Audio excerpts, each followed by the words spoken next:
Hey, what's up, everybody? Me back again with another Raw review. So let's jump right in it. This one's the 3-hour Raw, the return of Vince McMahon. So it was better Raw than the last couple of weeks. I will admit, even though it was 3 hours, kind of dragged on a little bit, but it still was a decent Raw. It started off with Johnny Ace in the ring. Vince McMahon also came out, pretty much saying, Johnny Ace, you have one night to impress me. If you don't impress me, then I'm gonna fire you, or you're gonna hear those two dreaded words: "You're fired." Sheamus ended up coming down to the ring, talking about how Johnny Ace and him used to be friends, yada yada yada. And now that Johnny Ace has changed and stuff like that, Johnny Ace said Vince, to impress Vince, he's gonna give Sheamus a match tonight.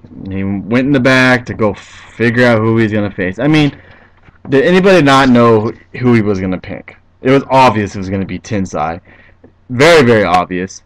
So he ends up picking Tensai. The promo and everything was alright. It was just basically Vinnie Mac saying, "If you don't impress me tonight, then you're fired.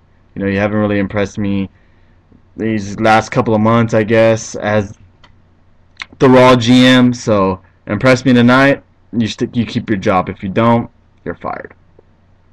So then we had our first match of the night, Tensai versus Sheamus. I thought it was a pretty good match. Sheamus ended up winning, getting the bro kick. After the match, Tensai attacks Sakamoto. So it looks like that gimmick may be over. It's possibly a reboot for Tensai. Hopefully they give him a better gimmick this time. It's going to be odd seeing him come out as someone different. Or maybe they keep him as the same person, but as a, I don't know, more aggressive, more violent guy. Right now, Tensai is not over with the crowd at all. When he comes out to the crowd, they don't even boo him. It's silence. They don't even know what to do for him. But other than that, I thought it was a good match and looked like Tensai is going to be getting the reboot button. Yes, there was back scenes. One was R-Truth talking about the Big Show. Big Show ends up knocking him out. That was going to be obvious. R-Truth is hurt. He broke his foot. So I'm pretty sure you won't see him for at least a month or two.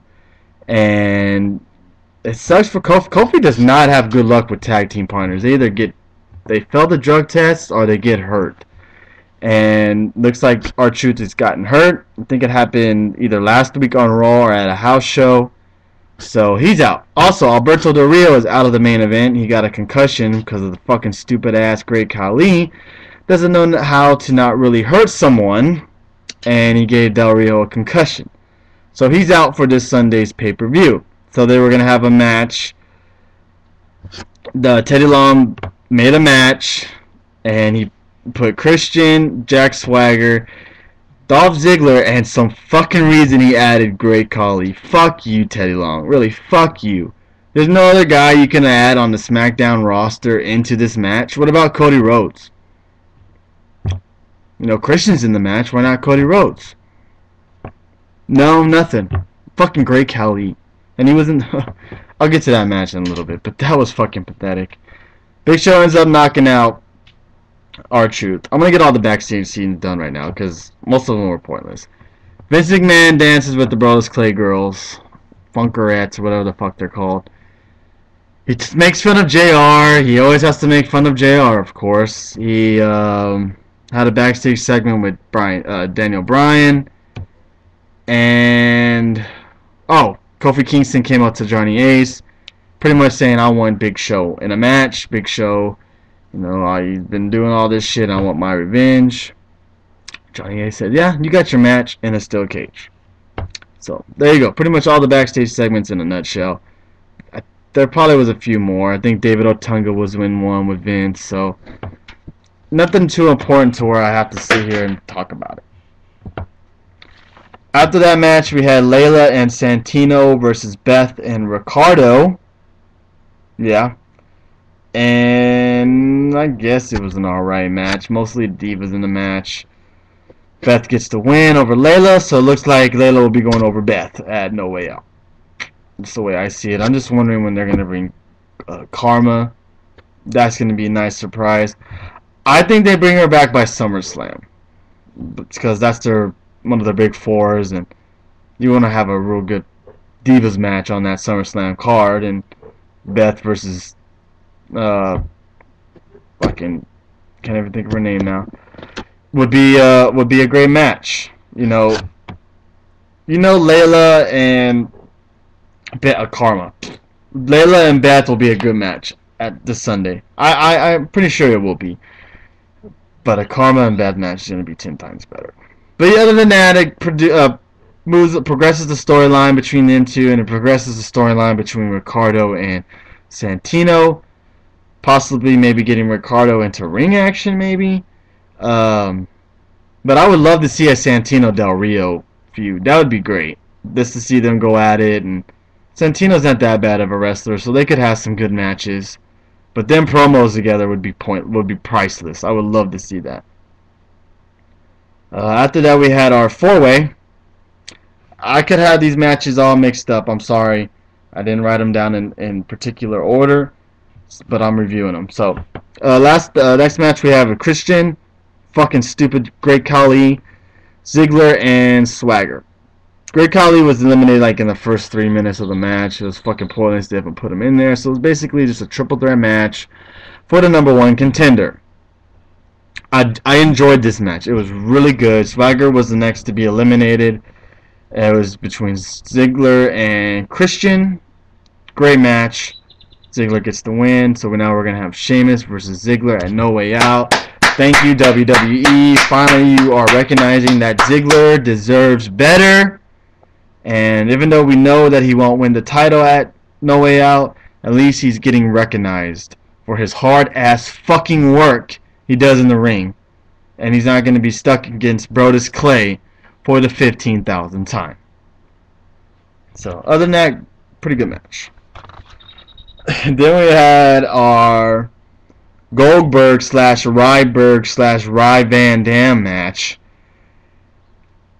I guess enjoy these because how he just beats the shit out of them, man. Those clotheslines he does on people are fucking insane. I don't know how those wrestlers get up after taking a clothesline like that. He almost freaking knocks their head off. I don't understand how they don't get concussions. Oh my goodness. He destroyed 2 local jobbers, so other than that, it was same old bullshit. With a massive clothesline. That's all I can say. We had Sin Cara in action against Kurt Hawkins. Why have him in a singles match? Come on, WWE. Make these tag teams credible. Don't put them always in singles matches just to get Sin Cara over. There's other guys in the back that you could throw out there against Sin Cara. Tyson Kidd and stuff like that. Guys that are not going to be making it anytime soon. But Kurt Hawkins, he just had a tag match last week. Oh my goodness. Sin Cara gets the win. I don't know what they're going to do with him. He's like the fucking Brodus Clay. He just goes out there and he's going to win and look good. And that's it. No feuds or nothing. I guess because they probably don't fucking trust his ass yet. After that, we had our Big Show, Kofi Kingston cage match. I enjoyed it. I really did. I thought this was a good match. Teased a little couple of times thinking Kofi was going to win. He wasn't. Big Show ends up knocking him out with his punch and walked out of the ring. Basically just your regular cage match, getting Big Show over, making him look even stronger than he already does. I enjoy him as a heel. I do not like him as a face. As a heel, I can stand the Big Show. As a face, I cannot. But good match. Then they announced that Johnny Ace has brought back a former WWE champion to celebrate the 1,000th episode coming up for Raw. Slater ends up being in the ring first, making a little promo. He kept saying, "It's time, it's Slater time." I mean, why don't you just say, "Hey, I'm facing fucking Vader"? Heath Slater, you fucking idiot. Why don't you just say, "Hey, everybody, I'm facing Vader"? That's basically what you were doing. Vader came down. Vader still has it. Ends up getting the win. I wonder if they're going to bring back old former champions every week until the 1,000th episode. I guess that'd be a little interesting to see. If not, maybe this was just a one-time deal just to get maybe, I don't know. I don't know why they would do this, but it was interesting. It was interesting to good to see Vader back, and he did a pretty good job. Johnny Ace also. Oh, I'm sorry. We also had a Punk and Daniel Bryan promo, which was pretty good. Daniel Bryan saying that CM Punk has changed and stuff.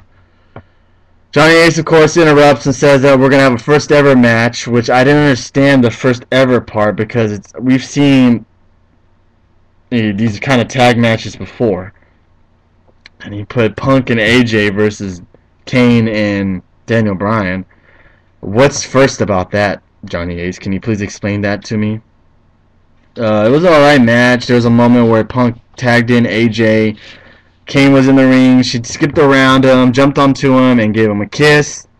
After that, Kane tagged in Daniel Bryan and just walked off. This girl is playing some motherfucking mind games to a T.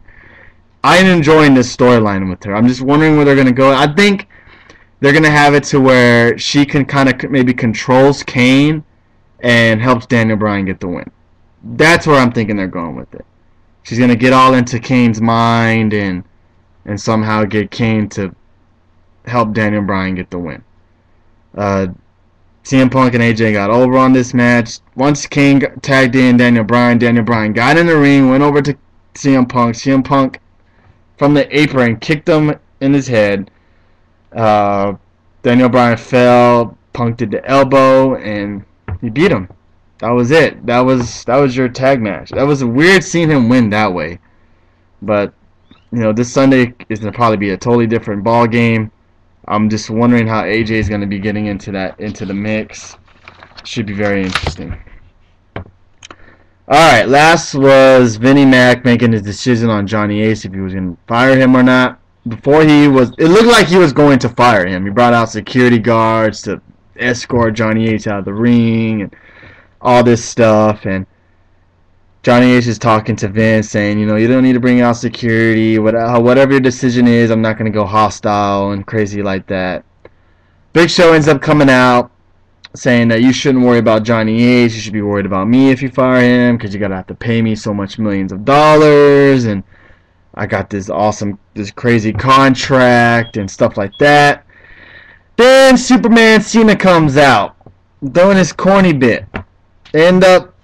Cena and Big Show end up getting in a little scuffle. Of course, the 9 security guards, I should say, cannot separate them. They keep going at it again. Johnny Ace finally goes over there to try to break it up. Vince McMahon goes over there, grabs Johnny Ace like, you know what, you're not doing your job. Let me fucking break it up. Goes over there, pushes Cena, and Big Show ends up clocking him, which he was way off. The camera angle was not a good camera angle because you could see that he missed him. So he knocked out Vince McMahon. So we didn't get the decision on if Johnny Ace is fired or not. But Vince McMahon added that, you know, you're so confident that you can beat Cena that I'm going to throw in that if you lose to Cena, Ace gets fired. So that's it. There you go. That was Raw. I give it a 7 out of 10. It was pretty entertaining for the most part. It had its parts where it dragged. It was nice seeing Vince McMahon back. I'm not sure how much more we're gonna see of him. We may see him at the pay-per-view. No mention of Brock or anything like that again. They mentioned Triple H being at the pay-per-view to announce or mention whatever's gonna happen with that. So, yeah, there you go. That was my Raw review. Hope you guys enjoyed it. I guess Friday I'll have my predictions on what I would have happen at the pay-per-view and what will most likely happen, because WWE doesn't like to do shit out of nowhere. They just like to do shit that looks predictable. So, yeah, comment down below, subscribe if you haven't subscribed, and like I always say, thank you guys for watching.